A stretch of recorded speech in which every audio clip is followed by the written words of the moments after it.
এই যে আমার ছোট্ট রান্নাঘরে সবাইকে স্বাগতম। দেখো আজকে আমি পেটি মাছের পেটি রান্না করব। দেখো পেঁয়াজ কুচি দিয়ে দিলাম, জিরে ফোড়ন দিয়ে।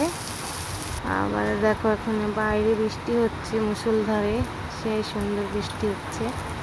এখন আমার পেঁয়াজ লাল লাল হয়ে এসছে। মশলাটা দিয়ে দিলাম, লঙ্কা কুচি সব কিছু দিয়ে নেড়ে নিয়ে এই যে আমার পেটি।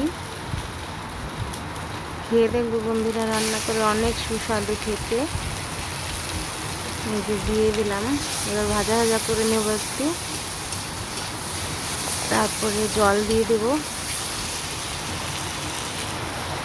আবার বেশি করে বৃষ্টি আসলো জোরে, বৃষ্টিতে খেতে খুবই মজা লাগে। রান্না করার শুধু খাও। এই যে আমার ভাজা হয়ে গেছে, এখন জল দিয়ে দেব। বেগুনটা দিয়ে দিলাম,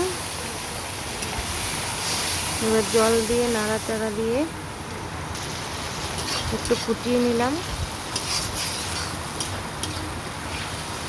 এই যে আমার পেটি হয়ে এসছে প্রায়। এই যে দেখো বন্ধুরা, হয়ে গেছে, রেডি। বাই।